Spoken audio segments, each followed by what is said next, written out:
बिस्मिल्लाहिर्रहमानिर्रहीम। अस्सलाम वालेकुम नाज़रीन। इस वक्त हम मौजूद हैं आज़ाद कश्मीर के बंडाला वैली और एक तारीख़ी किला है यहाँ जिसको किला बागसर कहा जाता है। इस किले की तारीख़ी अहमियत ये बताई गई है कि जो पुराना रास्ता था जो कश्मीर के राजा महाराजा इस्तेमाल करते थे जम्मू से कश्मीर से लाहौर आने के लिए, तो जहांगीर बादशाह आ रहा था कश्मीर से लाहौर जाने के लिए और सराय सादाबाद के मकाम पर कहा जाता है कि उसका इंतकाल हो गया और यहाँ किला बागसर में उसकी अंतड़ियाँ निकाल कर दफन की गई ताकि लाहौर जाने तक उसका जो जस्ते हाकी है वो गल सड़ कर ख़राब ना हो जाए।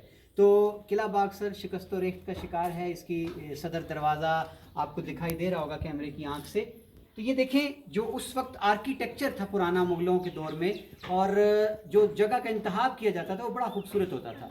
और ये आपको सामने एक दिलकश वादी दिखाई दे रही होगी, सरसब्ज वादी, कश्मीर की वादी, और इसकी वादी के पीछे आपको पहाड़ और पहाड़ियाँ भी दिखाई दे रहे हैं।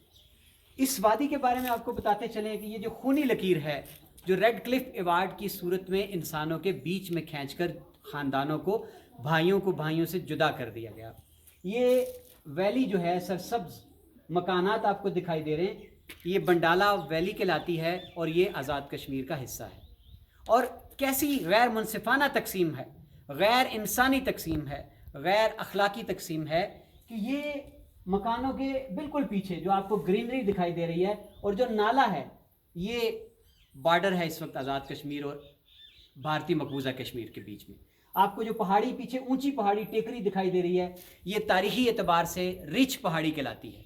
और आपको इन पहाड़ियों के बीच में मकानों के बीच में एक गैप दिखाई दे रहा होगा पहाड़ों के दामन में, जो गांव है सेरी बंडाला, जहां भारतीय फ़ौज ने बर्बरियत की और बुज़दिली की एक तारीख रकम की थी जब रात की तारीकी में इंडियन कमांडोज जो हैं वो उतरे पहाड़ी से और उन्होंने गांव में मासूम लोगों का, सोते हुए लोगों का कत्लेआम किया, उनकी गर्दनें काटी और बर्बरियत का पैगाम वहाँ छोड़कर चले गए।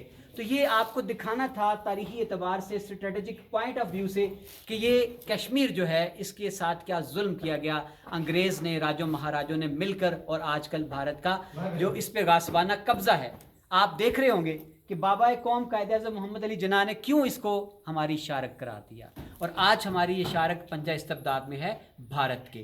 तो आप देख रहे होंगे कि रोज़ाना यहाँ पर लोग मासूम जो हैं सामने आमने एक दूसरे को देखते होंगे, इस पार मुसलमान उस पार भी मुसलमान, मासूम लोग, ख़ानदान जुदा हो गए, बंटवारा हो गया, खूनी लकीर खींच दी गई, मिल नहीं सकते, एक दूसरे के पास जा नहीं सकते, आंसुओं पर इक्तफा करते हैं।